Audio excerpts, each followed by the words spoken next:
about things going on in the world around us.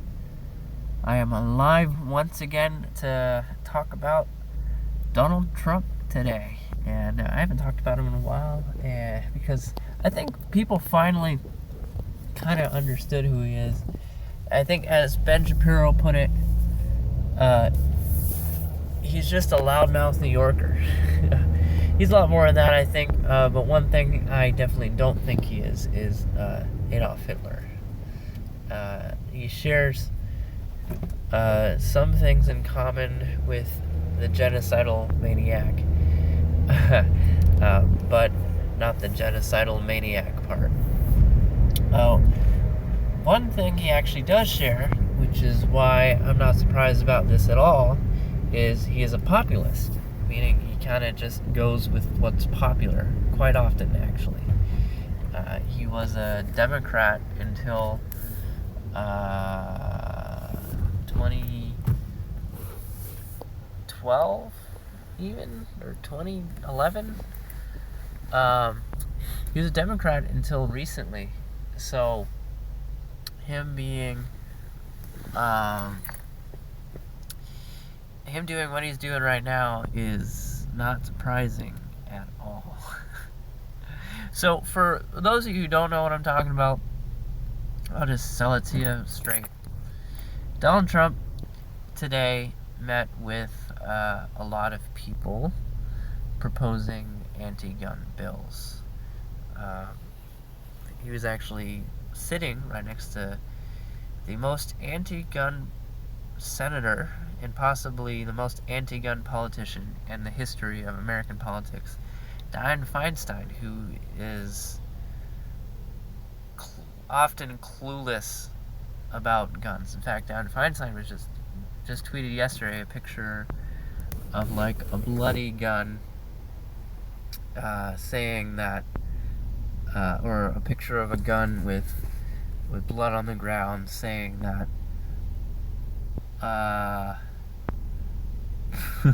like a gun is like a knife, like a supersonic knife stab wound, not like a Coke can. And it was just like something someone who is drunk would post, and it was a bit absurd.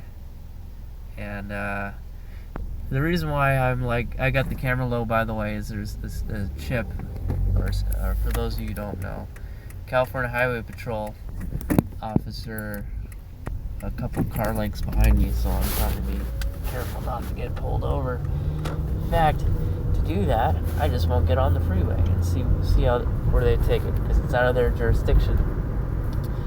But to keep going with it, so yeah, Feinstein's an idiot, and Donald Trump's sitting right next to her, and everything Donald Trump says seems to accommodate, yes, law averted, GTA, motherfucker, pardon my language, it seems to accommodate the gun grabbers in what he has in this meeting, and it's a bit absurd. And a lot of the Republicans are like, oh my God, what's happening? Our king is betraying us. I can't believe it. And it's like, you guys really didn't know that Donald Trump was going to fly to the opposite side of the spectrum at some point in his presidency? And it's not just he was negotiating with them, because I don't feel like anything wrong with negotiating. He was literally strong-arming conservative politics and literally advising Democratic senators on how to make these bills so they'll be passable by the House. One of which he was saying, like, take this and this and this out of the bill to make sure we pass it. But worse so, one thing that Donald Trump did was say that he wants to raise the purchasing age of semi-auto rifles to 21 and work to remove certain types of guns from the ability of people to purchase. And I quote Donald Trump here, let's just pass the bill and worry about due process later. See, again, Republicans and anyone who voted for him, really, this is what happens when you elect a populace. You supersede the systems in government which were put in place in order to prevent things just happening or just like by how the wind blows, things will happen in government, which is often arbitrary. And it's why there are certain issues in European government and Canadian government as to how many arbitrary laws just get passed annually in those countries, whereas the United States doesn't really have that problem to an extent.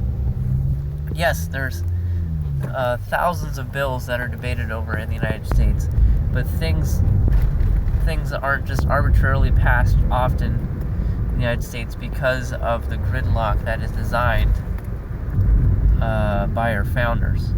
And Donald Trump is basically saying, who cares about the system in which government has put in place? Let's just supersede things by just passing bills, and that's frustrating to me. It's not surprising to me because Donald Trump is who he is, and I've always known him to be a populist. But it's frustrating because the MAGA hat wearing Trumpers let it happen, and enthusiastically so. And now when he's finally showing his true colors and really betraying one of his voting base's biggest issues, they're all upset and surprised about it. And to me, that's like frustrating. It's like, come on, guys. This is what happens when you don't think constructively and go with like left, right versus and red versus blue, and just vote your party instead of vote your conscience. And I'll take it back to what I said when Hillary and Trump were running against each other. It's not, if you keep going with the lesser of two evils, you will always end up with some sort of evil. And again, I'm not saying Trump is Hitler, that's absurd, I'm not going to go that far.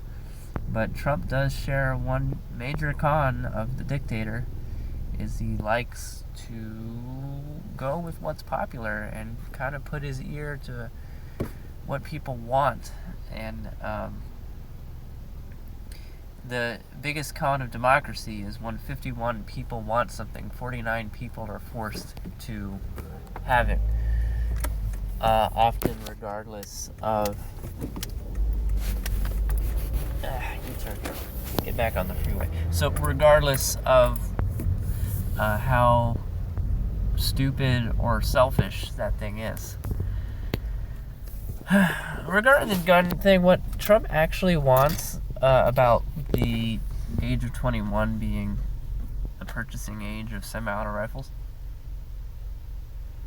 I haven't thought about that one much. To an extent, though, my first instinct when I hear it is, okay, so at 18, you can go overseas and operate tanks and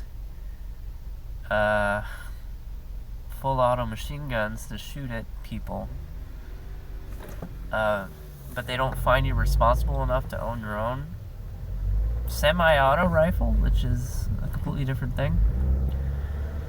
And Donald Trump has to know that to some extent. There is some absurdity to that. As I mull over it a little bit more, I guess there is some validity to it. But what there isn't validity to is not having certain types of guns like the AR-15. I don't think that's on the bill necessarily.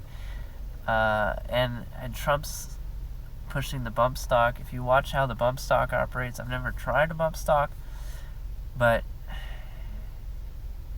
it's not as scary as people think. But if full autos are illegal, and if you have a device that can make the gun operate similarly to a full auto weapon, then yeah, I guess that makes sense. Should full autos be illegal? Yes. Well, not illegal. Okay, I have to... So full autos aren't illegal. Almost scored me a bunch of dislikes, I'm sure. Full autos aren't illegal, but they require special licensing that basically makes them unobtainable.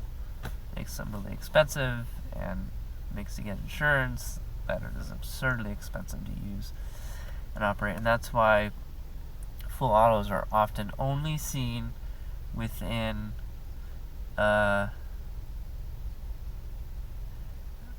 shooting ranges or in the hands of multi-millionaires. Anyways, how do you guys feel? Are you surprised by Donald Trump going with the likes of Feinstein in this manner? Again, well, I didn't say this yet. He literally called out the NRA in it. So, do you think it's good? Donald Trump is kind of superseding our system with his executive power. Do you think the ends do justify the means? Again, me personally, I find it dangerous because it can be arbitrary if it's used often. That's it for me. I'll catch you guys on the next one. Spot me a like and a sub if you haven't yet.